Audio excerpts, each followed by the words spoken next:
Good morning students. Let's continue our chapter electrochemistry. पिछली video में हम लोग पढ़ रहे थे कलराउश लॉ की एप्लीकेशन, जो कि हमने ऑलमोस्ट कंप्लीट कर लिया। एक लास्ट एप्लीकेशन जो रहती है वो क्या कहता है कलराउश लॉ कि इसकी हेल्प से हम आयनिक प्रोडक्ट ऑफ वाटर भी निकाल सकते हैं। आयनिक प्रोडक्ट ऑफ वाटर को हम KW से डिनोट करते हैं। वाटर मतलब H पॉजिटिव और OH नेगेटिव। आयनिक प्रोडक्ट यानी इसके आयन्स की प्रोडक्ट का जो सम होता है KW के बराबर होता है। ये आपने +1 में इक्विलिब्रियम में भी पढ़ा था। KW की वैल्यू इसकी 10⁻⁻7, इसकी भी 10⁻⁻7 मल्टीप्लाई होकर 10⁻⁻14 बन जाती है, 1.4 समथिंग। तो इसके न्यूमेरिकल्स मेनली नहीं आते, इसके ऊपर बस एप्लीकेशंस अगर पूछ ले तो ये लास्ट एप्लीकेशन थी, 5th पॉइंट है। ये पहली 4 हम पिछली वीडियो में कर चुके हैं, तो इस पे ये आती है। न्यूमेरिकल्स जिन पे आते हैं वो मैं करा चुकी हूँ। आज का जो हमारा अगला टॉपिक है वो है गैल्वेनिक सेल, जिसको हम वोलेटाइक सेल भी कहते हैं, और मेनली जिसका जो नाम लिया जाता है इलेक्ट्रोकेमिकल सेल। ये मोस्ट इम्पोर्टेंट टॉपिक है हमारा। इलेक्ट्रोकेमिकल जो सेल है वो नाम से पता चल रहा है, जिसमें केमिकल एनर्जी इलेक्ट्रिकल एनर्जी के अंदर कन्वर्ट होती है, इसीलिए इसको हम क्या कहते हैं, इलेक्ट्रोकेमिकल सेल। यानी केमिकल जो एनर्जी होती है वो इसमें इलेक्ट्रिकल एनर्जी में कन्वर्ट हो जाते हैं, यानी अल्टीमेटली लास्ट में इलेक्ट्रिसिटी प्रोड्यूस्ड होती है। और इसका नाम गैल्वेनिक और वोलेटाइक सेल भी है। ये इसके साइंटिस्ट के नेम पे रखा गया था, गैल्वेनिक।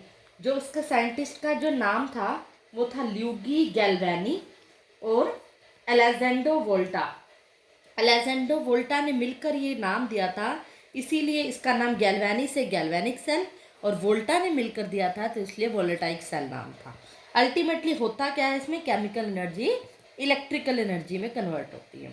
इसके अंदर मैं क्वेश्चन बताऊंगी, एक आ जाए कि इलेक्ट्रोकेमिकल सेल को एक्सप्लेन करो, तो ये आपने एक्सप्लेन करना है किसने दिया, इसका मतलब क्या हुआ इलेक्ट्रोकेमिकल सेल का, इस केमिकल को इलेक्ट्रिकल एनर्जी में कन्वर्ट करना। ये डायग्राम आपने बनाना है। क्या लिया है मैंने, इसमें एक बीकर लिए हैं, एक दूसरा बीकर लिया है। 2 बीकर के अंदर इलेक्ट्रोलिटिक सॉल्यूशन फिल किया है। पहले बीकर में मैंने ZnSO4 किया और इलेक्ट्रोड जिप कर दी जो Zn2 पॉजिटिव की। दूसरे बीकर में मैंने कॉपर सल्फेट इलेक्ट्रोलिटिक सॉल्यूशन लिया और कॉपर 2 पॉजिटिव की ही इलेक्ट्रोड डिप कर दी। दोनों को कनेक्ट कर दिया वोल्टमीटर एमीटर से, जो कि करंट मेज़र करने का काम करता है, वोल्टेज मेज़र करने का काम करेगा। अब होता क्या है, यहाँ पर मैंने एक साल्ट ब्रिज लगाया, इसका फंक्शन मैं आपको बताऊंगी। ये जो टर्मिनल ले लिया बैटरी का, एक नेगेटिव और एक ये पॉजिटिव टर्मिनल ले लिया। यहाँ पर क्या है, नेगेटिव है, नेगेटिव को हम बोलते हैं कि एनोड है। इस एनोड में क्या होता है, नेगेटिव को हम एनोड बोलेंगे और पॉजिटिव को क्या बोलते हैं, कैथोड। इलेक्ट्रोकेमिकल सेल में ऐसा होता है कि हम पॉजिटिव को कैथोड बोलते हैं और नेगेटिव को क्या बोलते हैं, एनोड। वैसे आज तक जो आपने पढ़ा था, प्लस को क्या बोलते थे आप, एनोड टर्मिनल, याद है आपको? प्लस को कैटायन बोलते हो लेकिन टर्मिनल एनोड बोलते थे। नेगेटिव को क्या बोलते हैं, कैथोड बोलते हैं। लेकिन इलेक्ट्रोकेमिकल सेल में क्या होता है, उल्टा होता है। जो नेगेटिव टर्मिनल है उसको एनोड बोलते हैं और पॉजिटिव को हम कैथोड बोलते हैं। आज से ये डेफिनेशन ही चेंज हो गई है, तो इस बात में कंफ्यूज नहीं होना। हमेशा के लिए एनोड वही रहेगा हमारा, positive terminal, negative terminal cathode रहेगा। लेकिन जब इलेक्ट्रोकेमिकल सेल की बात आ जाए तो नेगेटिव टर्मिनल और पॉजिटिव का नाम उल्टा हो जाएगा। ये बात आपको पता होनी चाहिए। अब होता क्या है, हमें पता है कि एनोड के ऊपर रिएक्शन कौन सी होती है, ऑक्सीडेशन रिएक्शन। डायग्राम को यहीं ले रही हूँ, मैं आपको यहाँ से बता रही हूँ। एनोड के ऊपर रिएक्शन होती है पॉजिटिव। अगर पॉजिटिव है तो इलेक्ट्रॉन लूज करेंगे, ये कंटेंट सेम रहेगा। Zn2 पॉजिटिव क्या करता है, इलेक्ट्रॉन को लूज करता है। जब ये इलेक्ट्रॉन को लूज करेगा, Zn है ना एक्चुअल में, तो ये इसके अंदर आयंस क्या है, जिंक है। जिंक क्या करेगा, लूज करके Zn2 पॉजिटिव बनाता है और 2 इलेक्ट्रॉन लूज कर देता है। क्लियर हो? यहाँ से क्या होते हैं, कुछ इलेक्ट्रॉन लूज होने लग जाते हैं। ये इलेक्ट्रॉन क्या है, उधर चलकर जाते हैं, क्योंकि ये वायर से कनेक्ट है दूसरे बीकर से। ये इलेक्ट्रॉन कहाँ जाते हैं, इधर। दूसरी तरफ क्या है, कैथोड है। कैथोड पे आपको पता है रिडक्शन रिएक्शन होती है। रिडक्शन होने से यहाँ पर कॉपर है, कॉपर क्या करता है, इलेक्ट्रॉन को गेन करता है। कॉपर 2 पॉजिटिव 2 इलेक्ट्रॉन को लेता है और कॉपर में कन्वर्ट हो जाता है। ये तो आपको आती ही होंगी, रिडक्शन और ऑक्सीडेशन दिखानी है। अब होता क्या है इसके अंदर, जैसे ही इस बीकर के अंदर जिंक क्या करेगा, इलेक्ट्रॉन को लूज करेगा, वो इलेक्ट्रॉन कहाँ चले जाएंगे, इधर। जब यहाँ से कुछ लूज हो रहा है तो इसका जो वेट होगा वो लूज होगा और यहाँ जाकर डिपॉजिट होना शुरू हो जाएगा, इस इलेक्ट्रोड पे जमा होना शुरू हो जाएगा। तो आप इसके डायग्राम अगर देखोगे बुक में ना, इसको थोड़ा सा ऐसे दिखाया हुआ है कि पतला सा थिन सी दिखाई हुई है नीचे से इलेक्ट्रोड। ये क्यों है एक्चुअल में, क्योंकि इसका जो इलेक्ट्रॉन लूज होने से इसका वेट क्या है, लूज हो गया। ये क्या होने लग गया, लूज करने लग गया और उधर जाकर ये इलेक्ट्रॉन क्या है, डिपॉजिट हो जाते हैं। यहाँ वेट डिपॉजिट हो जाता है, इसीलिए बुक में यहाँ पर इसको थिक दिखाया हुआ है। तो ये इस तरह से चलता है और इलेक्ट्रॉन चलते हैं तो आपको पता है करंट आता है। यहाँ पर मैंने क्या दिया, केमिकल एनर्जी दी ना, और वो कन्वर्ट किसके अंदर हो गई, इलेक्ट्रिकल एनर्जी में, क्योंकि इलेक्ट्रॉन चले तो करंट आया। इलेक्ट्रॉन जिंक से कॉपर की तरफ चले, जिंक से कॉपर की तरफ जब इलेक्ट्रॉन का फ्लो हुआ, और आपको पता है करंट हमेशा अपोजिट डायरेक्शन में होता है। जिस डायरेक्शन में इलेक्ट्रॉन चल रहे हैं तो करंट कौन सी डायरेक्शन में होगा, कॉपर से जिंक डायरेक्शन में करंट होगा। और ये नोट कर लिया जाएगा एमीटर और वोल्टमीटर द्वारा।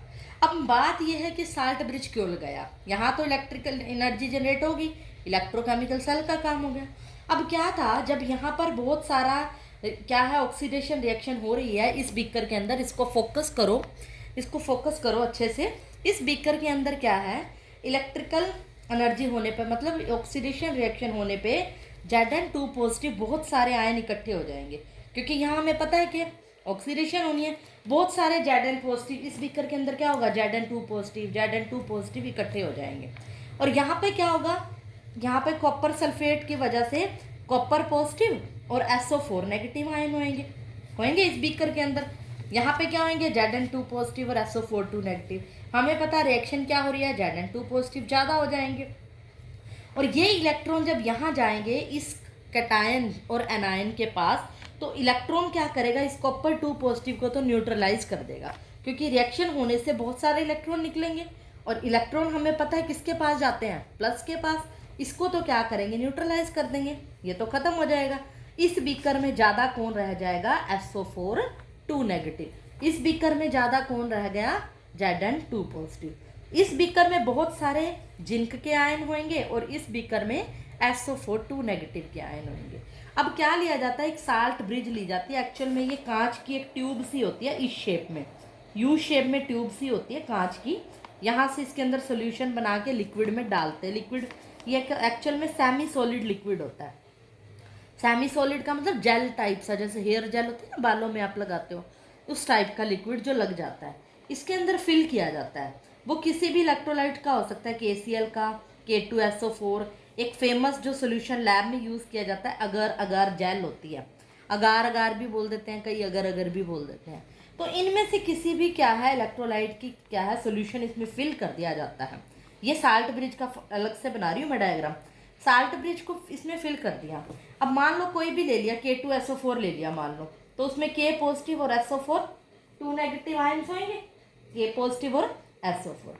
होगा क्या, जो इस बीकर के अंदर मैंने देखा कि बहुत सारे किसके थे, Zn2 पॉजिटिव के आयन थे, और इधर क्या हो गए आफ्टर रिएक्शन, SO4 2 नेगेटिव के। तो इस पॉजिटिव के पास नेगेटिव वाले, इस नेगेटिव के पास इस पॉजिटिव वाले आयन चले जाएंगे। साल्ट ब्रिज क्या करेगा, बीच में बाहर ऐसे डाल दिया जाता है, डिप कर दिया जाता है, जिसका एक एंड इस बीकर में और दूसरा एंड इस बीकर में होता है। ये क्या करता है, जिसमें बीकर में पॉजिटिव आयन होते हैं उसको नेगेटिव दे देता है, नेगेटिव वाले को पॉजिटिव देके न्यूट्रलाइज कर देता है। तो क्वेश्चन ये पूछा जाता है, मतलब एक्स्ट्रा आयन क्या होते हैं, न्यूट्रलाइज हो जाते हैं, और इन इलेक्ट्रॉन के चलने की वजह से करंट चलने लग गया।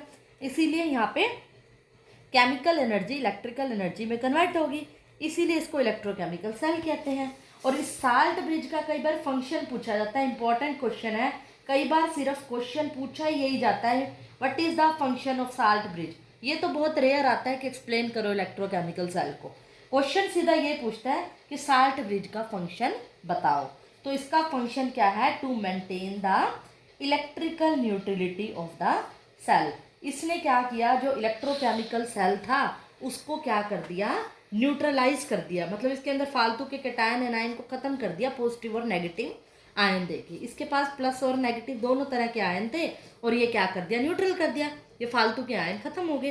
तो इलेक्ट्रिकल न्यूट्रलिटी को इसने खत्म कर दिया। अगर शॉर्ट में एक लाइन में इसका फंक्शन बताए तो या ये भी कह सकते हो to complete the electrical circuit, इसने सर्किट को भी तो कंप्लीट किया है ना यहाँ पे, टू कंप्लीट इलेक्ट्रिकल सर्किट, एक सर्किट भी इससे कंप्लीट होता है इलेक्ट्रिकल सर्किट, क्योंकि यहाँ पे क्या था देखो, इस तरफ एक रोड थी और यहाँ पर भी एक रोड थी, दूसरी इलेक्ट्रोड जो जोड़ी वो साल्ट ब्रिज की ट्यूब थी। तो इसने सर्किट को भी कंप्लीट किया है by allowing the ions to move from one solution to another without mixing of two solution. एक बात इसमें बड़ी इंपॉर्टेंट है, ये क्या करता है, फ्लो करता है आयंस को, फ्लो ऑफ आयंस तो करता है एक सोल्यूशन से दूसरे by without mixing the solution. इसमें क्या करता है कि सोल्यूशन को मिक्स नहीं करता, ऐसा नहीं है कि इसके अंदर सारा मिक्स हो जाएगा सोल्यूशन। मतलब यहाँ जो जेल ली जाती है ना, ये KCl K2SO4, ये जो इलेक्ट्रोलाइट होते हैं इनर्ट इलेक्ट्रोलाइट होते हैं। इनर्ट का मतलब ऐसा नहीं है कि K पॉजिटिव या SO4 2 नेगेटिव यहाँ जाने पर इसके साथ रिएक्शन कर दे, ऐसा भी तो हो सकता था, SO4 इसके साथ जाके मतलब क्या कर दे, रिएक्शन कर दे, K पॉजिटिव इसके साथ जाके रिएक्शन कर दे, ऐसा लिया ही नहीं जाता, इनर्ट लिया जाता है। इनर्ट का मतलब था नॉन रिएक्टिव, मतलब ऐसे सॉल्यूशन की ऐसे इलेक्ट्रोलाइट की जेल बनाई जाती है जो आगे रिएक्शन नहीं करता, इनर्ट होता है, ये सेमी सॉलिड होता है और इजीली फ्लो हो जाता है। एक तो सर्किट को कंप्लीट करता है और इलेक्ट्रिकल न्यूट्रलिटी को भी मेंटेन करता है। ये बड़े ध्यान से करना है साल्ट ब्रिज का फंक्शन। तो इलेक्ट्रोकेमिकल सेल बड़ा इंपॉर्टेंट टॉपिक है, तो इसको आपने अच्छे से क्लियर करना है। अगर ये समझ आ गया, इसी को मैं आगे मॉडिफाई करके समझाऊंगी। अगला टॉपिक इलेक्ट्रोलिटिक सेल, जो कि अगले लेक्चर में पढ़ेंगे। पहले इसको क्लियर करोगे फिर समझ में आएगा। That's all for today.